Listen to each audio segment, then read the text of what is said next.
একজন সাংবাদিক কেন আর একজন সাংবাদিকের হাতে মার খাবে? এরকম হামলা আমাদের গণমাধ্যম কর্মীদের উপর হবে, আর আমরা প্রথম দিনেই যা বলার বলে যাব, এরপরে এ নিয়ে আর কিচ্ছু হবে না। আজকে বিচারের দাবিতে তার উপরে হামলার প্রতিবাদ জানাতে আমরা আজকে এখানে দাঁড়াতে হয়েছে। সে কোনো সাংবাদিক না, আমি তাকে বলি যে সন্ত্রাসী। একজন গণমাধ্যম কর্মী সহকর্মীর উপরে এই ধরনের নৃশংস হামলা কখনো করতে পারে না। তো যে রক্তপাতকারী সে যেই হোক না কেন, যেই পেশার হোক, যেই দলেরই হোক না কেন, তার জন্য সুষ্ঠু বিচার হয়। আমি বলবো কর্তৃপক্ষকে তারা যেন এর বিরুদ্ধে যথাযথ ব্যবস্থা গ্রহণ করে। একজন সাংবাদিক কেন আর একজন সাংবাদিকের হাতে মার খাবে? আমি এটা কোনোভাবে মেনে নিতে পারি না যে এটা কতখানি লজ্জার, আর যে আক্রমণ করে এটা কত বড় ধৃষ্টতার। বাংলাদেশ সংস্কার হয়েছে, সংস্কার চলছে। আমি পাশাপাশি সরকারকে বলবো, গণমাধ্যমের সবাইকে বলবো যে আমার মনে হয় সব কিছু সংস্কারের পাশাপাশি বাংলাদেশের এই সাংবাদিকতার একটা বড় সংস্কার হওয়া দরকার। আমাদের সবার একত্রিত হতে হবে। মনে রাখবেন যে সন্ত্রাসী যারা, তারা সন্ত্রাসী, সে যেখানকারই হোক না কেন। আজকে যে টেলিভিশন চ্যানেলের একজন সাংবাদিক এই কাজটি করেছে, আমরা টেলিভিশনের সব সাংবাদিকদের বিরুদ্ধে কথা বলতে চাই না। আমরা টেলিভিশনের বিরুদ্ধে অন্য কোনো টেলিভিশন, অন্য কোনো মিডিয়া আমরা নিউজ করতে চাই না।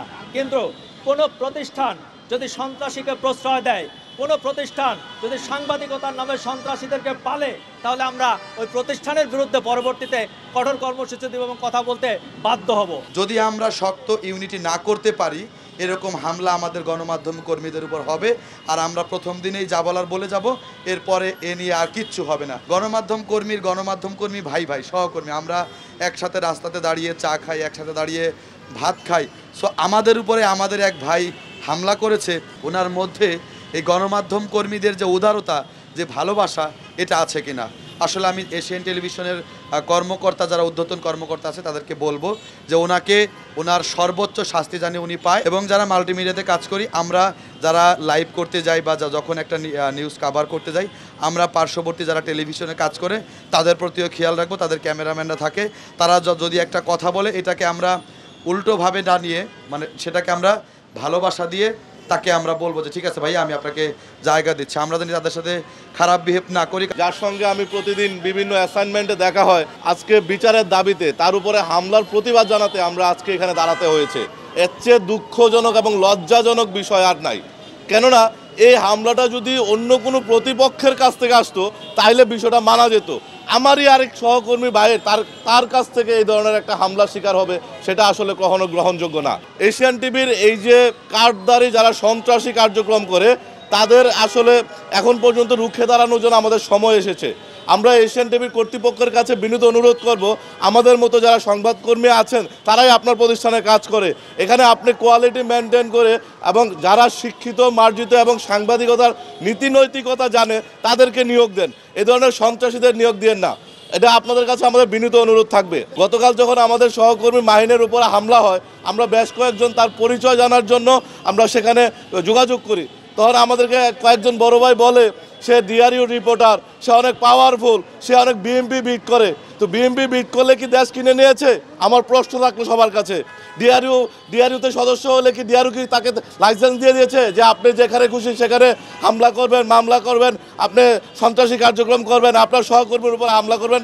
ডিআরইউ কর্তৃপক্ষ কি সেটা দিয়েছে? যারা আমরা গণমাধ্যম কর্মী রয়েছি, প্রত্যেকের সহকর্মী, প্রত্যেকের বড় ভাই, সিনিয়র, ছোট ভাই, শ্রদ্ধাভাজন।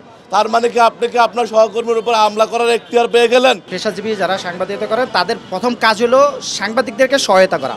কিন্তু যেটা দেখলাম আমরা, যে গতকালকে যে এয়ারপোর্টে যে ঘটনাটা ঘটছে, সে কোনো সাংবাদিক না, আমি তাকে বলি যে সন্ত্রাসী। এই সন্ত্রাসী দ্রুত গ্রেপ্তার করা উচিত।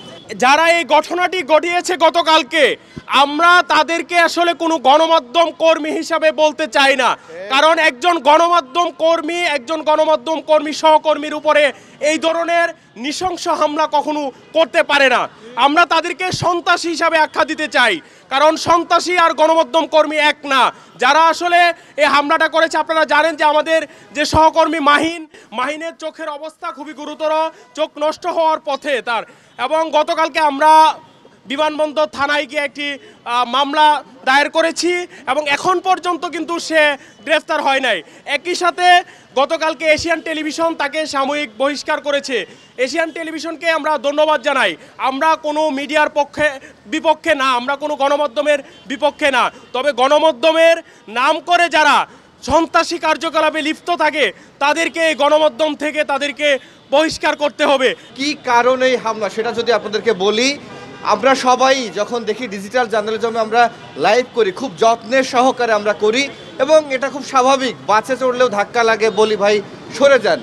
মাহিন বলেছিল যে ভাই আমি লাইভে আছি, আপনি সরে যান। এটার জন্য যদি রক্তপাত হয় তাহলে সে যেই হোক না কেন তার জন্য বিচার হয়। এটা আমি বলতেই পারি, এটা যেখানেই হোক না কেন আমি এখানেও দাঁড়িয়ে বলতে পারি ভাই একটু সরে যান, আমার গায়ে লাগতেছে। তো এটা বলার জন্য যদি কারো রক্তপাত হয়, তো যে রক্তপাতকারী সে যেই হোক না কেন, যেই পেশার হোক, যেই দলেরই হোক না কেন তার জন্য সুষ্ঠু বিচার হয়, এই দাবি জানাই। এবং একই সঙ্গে বলি যে মোবাইল জার্নালিজমকে ছোট করে দেখার আসলে কিছু নেই। বাংলাদেশে আপনি দাম দিচ্ছেন না, পাত্তা দিচ্ছেন না, আপনি পিছিয়ে যাচ্ছেন। আপনি মোবাইল জার্নালিজম মজা বলে যেখান থেকে দাম দিচ্ছেন না, সেই আগামী দিনে সেটাই হবে বাংলাদেশের সাংবাদিকতা। তিনি হেড অফিসে নিয়োজিত রয়েছেন। তা আমি কর্তৃপক্ষকে আবেদন জানাবো যে আপনারা এই ধরনের যারা সংবাদকর্মীদের গায়ে হাত তোলে তাদেরকে যথাযথ প্রক্রিয়ায়, যে আপনারা সাময়িক বরখাস্ত করেছেন, সাময়িক বরখাস্ত আসলে কিছুই না, এটি হয়তো আপনারা আইওয়াশ করছেন। আমি বলবো আইওয়াশ বাদ দিয়ে যিনি এই ঘটনার সঙ্গে জড়িত তাকে দ্রুত আপনারাই বিচারের আয়ত্তায় আনতে হবে। এবং তাকে আমি এটা শুনেছি যে তাকে বিমানবন্দর প্রতিনিধি বলে চালিয়ে দেওয়া হয়েছে। আসলে তিনি বিমানবন্দরের প্রতিনিধি নয়, তিনি হেড অফিসে কাজ করেন এবং আমি তার সব কিছুই জানি। আমি বলবো কর্তৃপক্ষকে তারা যেন এর বিরুদ্ধে যথাযথ ব্যবস্থা গ্রহণ করে